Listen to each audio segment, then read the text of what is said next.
बिस्मिल्लाहिर्रहमानिर्रहीम। इय्याका नअबुदु व इय्याका नस्तईन। अच्छा, अब नीचे तो वो नहीं देख सकते वो नहीं तो ना तुम मैं ये चाहता हूं, एक मिनट खामोश। शुक्रिया शुक्रिया, समझ गया, बहुत शुक्रिया। अच्छा सुने सुने सुने प्लीज। अच्छा जी, मैं ये चाहता हूं कि बड़ी खामोशी से जो मैं आज आपके पास एक पैगाम लेके आया हूं, मैं चाहता हूं कि आपने सब ने बड़े मुनज़्ज़म तरीके से खामोशी की तरह आपने मेरी बात सुननी है। थोड़ी खामोशी खामोशी, या पीछे बोले ना कोई। देखें, हर कौम की जिंदगी में एक वक्त आता है जिसको अंग्रेजी में कहते हैं क्रॉस रोड्स, यानी एक मुल्क जिस रास्ते पे चलता जा रहा था उस पे नहीं चल सकता, या वो एक तरफ जाता है या दूसरी तरफ। और जब आप नमाज पढ़ते हैं, मेरे नौजवानों ये सुनो गौर से, आप जब नमाज पढ़ते हैं आप सिर्फ अल्लाह से एक चीज मांगते हैं कि अल्लाह उनके रास्ते पे लगा जिनको तूने नेमतें बख्शी, उनके रास्ते पे नहीं जो अपनी तबाही के रास्ते पे चले गए।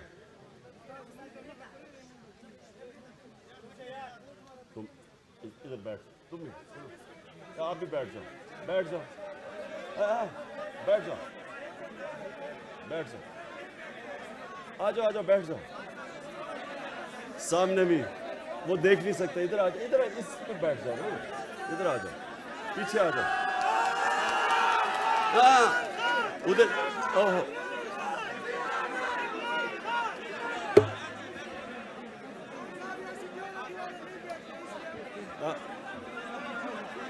अगर बैठ जाओगे वो देख लेंगे। बैठ, इधर आ जाओ, इधर बैठ जाओ, इस पे बैठो, इस पे बैठो, ठीक है, ठीक है। अच्छा पेशावर, आज आपका मुल्क बिल्कुल उधर खड़ा है। दो रास्ते हैं आपके सामने, एक है मुल्क की तबाही का रास्ता। वो लोग जो 30 साल से इस मुल्क को लूट रहे थे, जिनके ऊपर किताबें लिखी हुई हैं चोरी पे, इनके ऊपर डॉक्यूमेंट्री, बीबीसी की डॉक्यूमेंट्री बनी हुई है इनकी चोरी के ऊपर। ये जरदारी खानदान और नवाज शरीफ खानदान, ये 30 साल से चोरी कर रहे हैं। मैं जब 26 साल पहले पॉलिटिक्स में आया तो मैंने अपनी आपकी जो आज पार्टी है उसका नाम रखा इंसाफ की तहरीक, क्योंकि जब माशरे में इंसाफ होता है तो चोरी खत्म हो जाती है। करप्शन उस माशरे में होती है जिधर इंसाफ नहीं होता, जिधर कानून की हुक्मरानी नहीं होती। तो जब मैं आया था पॉलिटिक्स में, मैं इन दोनों खानदान को जाती तौर पे जानता था। मेरी इनसे कोई जाती लड़ाई नहीं थी, मेरी इनसे सिर्फ एक लड़ाई थी कि ये करप्शन का मतलब होता है मुल्क का पैसा चोरी करना। चोरी होती है जब किसी के घर में चोरी हो, तो ये मुल्क का पैसा चोरी जब करते हैं करप्शन, वो मुल्क को तबाह कर देती है। आज दुनिया में जितने गरीब मुल्क हैं सबका एक ही मसला है, वहां जरदारी और शरीफ नवाज शरीफ टाइप लोग बैठ के मुल्क का पैसा चोरी करके बाहर ले जाते हैं और वो मुल्क तबाह हो जाता है, वो मकरूज हो जाता है।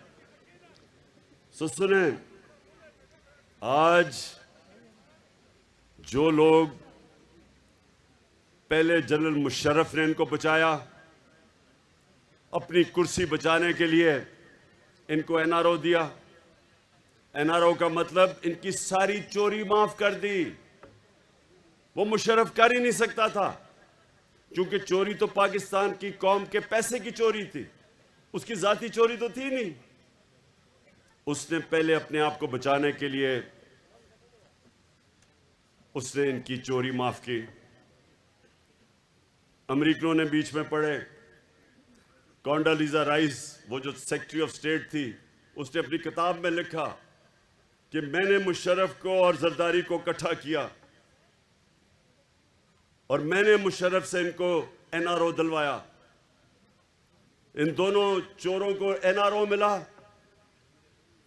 इनके केसेस माफ हुए, ये वापस आए और 10 साल में इन्होंने, सुने जरा, 10 साल में इन्होंने 4 गुना पाकिस्तान का कर्जा बढ़ाया। 2008 में 60 साल में पाकिस्तान का जो कर्जा था वो 6000 अरब था। ये सुन ले जरा।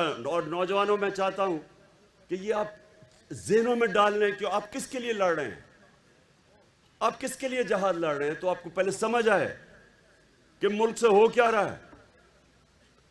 6000 अरब से हमारा कर्जा चढ़ के 10 सालों में 30,000 अरब पे गया। 4 गुना पाकिस्तान का कर्जा बढ़ा सिर्फ 10 सालों में।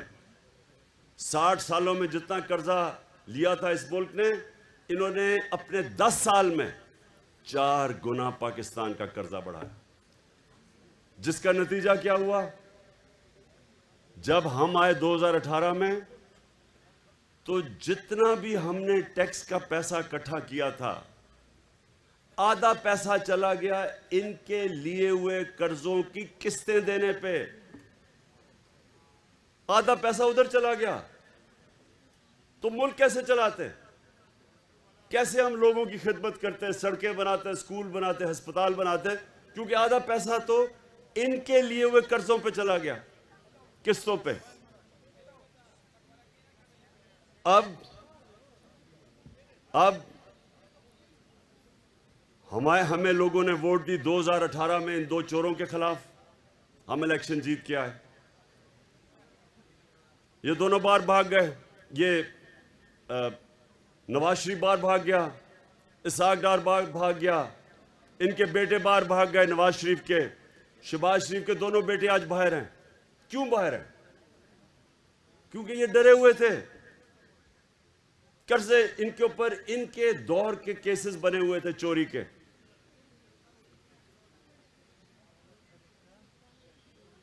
जब ये बाहर चले गए, वहां बैठ के इन्होंने साजिश शुरू की पाकिस्तान के दुश्मनों से, जो चाहते नहीं थे कि इमरान खान इक्तदार में रहे, क्योंकि इमरान खान एक आजाद फॉरेन पॉलिसी बना रहा था। वो किसी के सामने झुकने के लिए तैयार नहीं था। वो किसी को, गैर मुल्क को अपने मुल्क में बेसिस देने के लिए तैयार नहीं था। वो किसी की जंग में शिरकत करने के लिए तैयार नहीं था। इन्होंने पाकिस्तान के उन लोगों के साथ साजिशें की, बाहर बैठे हुए थे, और आखिर में इन्होंने अंदर जो बैठे गद्दार थे इस मुल्क में, उनके साथ मिलके अमेरिकी साजिश के तहत इन्होंने हमारी गवर्नमेंट गिराई। अभी नहीं सुन लो। अच्छा, अब क्या हुआ है? ये इक्तदार में आ गए, 20-25 करोड़ रुपए इन्होंने हमारे लोगों को दिए चोरी के पैसे से, और गवर्नमेंट गिरा दी। अब जब ये अब इक्तदार में आए, इन्होंने सबसे पहली बात की कि जी इमरान खान ने महंगाई बहुत की है और हम महंगाई के लिए इसको गिराना चाहते हैं। तो नौजवानों, ये ख़ास तौर पे आपने सुनना है, ये जब इक़्तिदार में आए, ये आज रिकॉर्ड के ऊपर है कि 50 साल में जो सबसे ज़्यादा इस मुल्क में महंगाई हुई वो इन 4 महीनों में हुई। एक चीज़ कहते हैं सेंसिटिव प्राइस इंडेक्स, मतलब ये जो आम आदमी के लिए जो कीमतें जो आम आदमी को सबसे तकलीफ देती है, मसलन आटा है, बिजली है, ये जो चीज़ें जो सबसे ज़्यादा आम आदमी की ज़िंदगी में मुश्किलात पैदा करती है, कहते हैं सेंसिटिव प्राइस इंडेक्स, SPI। ये हमारे ज़माने में थी 16%, आज ये 45% पे पहुंच गई, 3 गुना ज़्यादा। और बिजली की कीमत आप सब जानते हैं, पेट्रोल की कीमत, डीजल सब आप जानते हैं कि हमारी 150 रुपया लीटर थी, इनकी पहुंच गई 250 लीटर और 236। बिजली थी हमारी 16 रुपये यूनिट, इनकी पहुंच गई 36 और टैक्स मिला के 50 रुपये यूनिट, 3 गुना ज़्यादा। तो अब ये कर क्या रहे हैं? ये ना महंगाई कम करने आए थे, ये ना माइशत ठीक करने आए थे, ये सारे चोर एक काम करने आए थे, अपनी चोरी छुपाने, खत्म करने के लिए, केसेस खत्म करने के लिए। और वो आपके सामने हो रहा है, केसेस खत्म हो रहे हैं पाकिस्तान में। अब जरा सुने, जरा ये एक और चीज सुने, ये जो इनके लंदन के फ्लैट है, ये 25 साल से उसमें रहते हैं। पेशावर के नौजवानों, वो लंदन का सबसे महंगा इलाका है।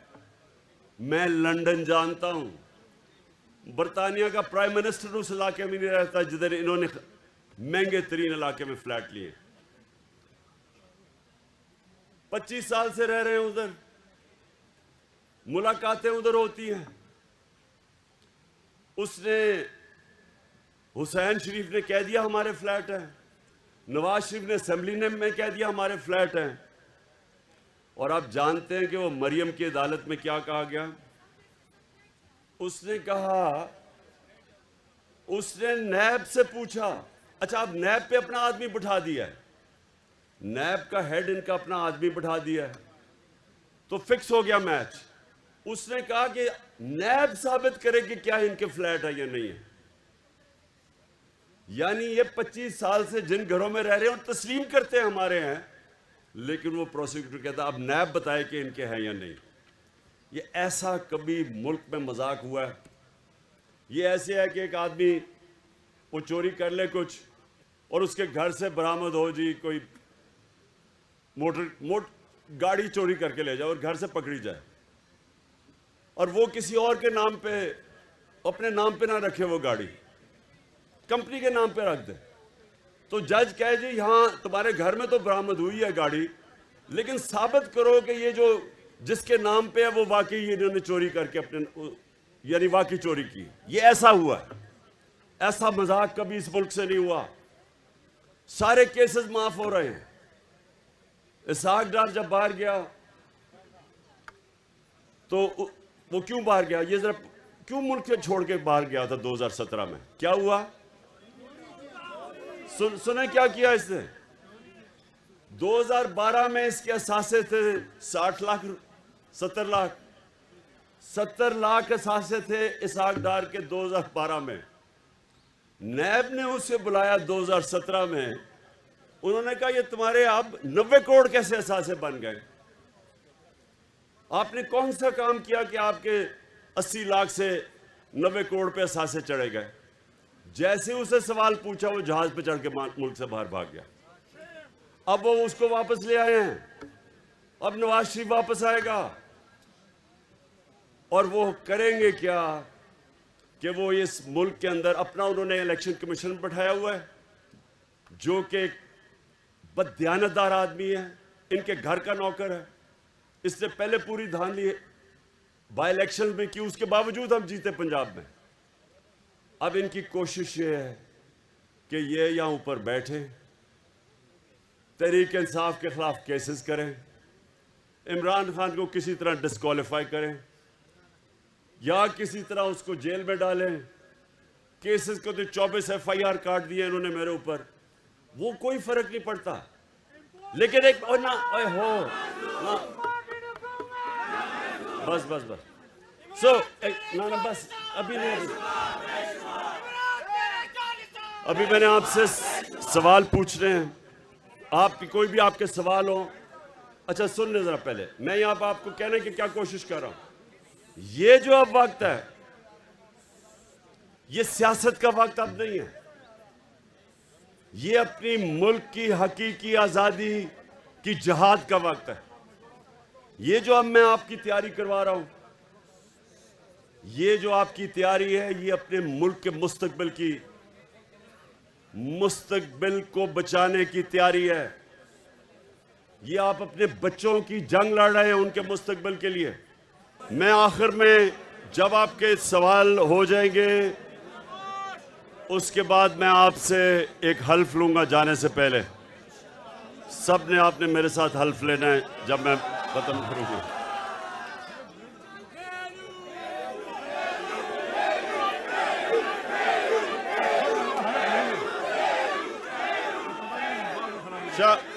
एक मिनट शाह फरमान, एक मिनट आप सारे पहले हल्फ के लिए तैयार हो जाएं। शाह फरमान पढ़ोगे? अभी मेलू नहीं, अभी नहीं। आप हल्फ पढ़े साथ साथ बिस्मिल्लाहिर्रहमानिर्रहीम। हम अल्लाह को हाजिर और नाजिर जानकर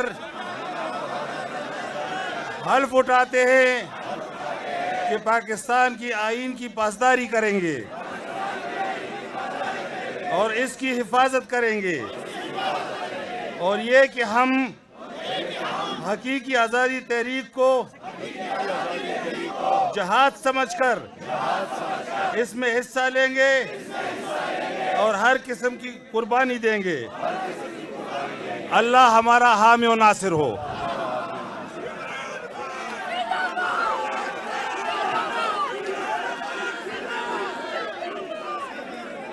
अच्छा जी, खामोशी।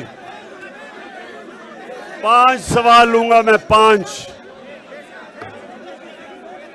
खामोशी ताकि सवाल आ जाए आपके। अच्छा सुने, एक मिनट लगे पीछे सुने। इंशाअल्लाह आज से आपकी तैयारी होगी और मैं कभी भी 5-6 दिन के बाद मैं कभी भी आपको कॉल दूंगा और आपने सबने तैयार होना है इंशाअल्लाह।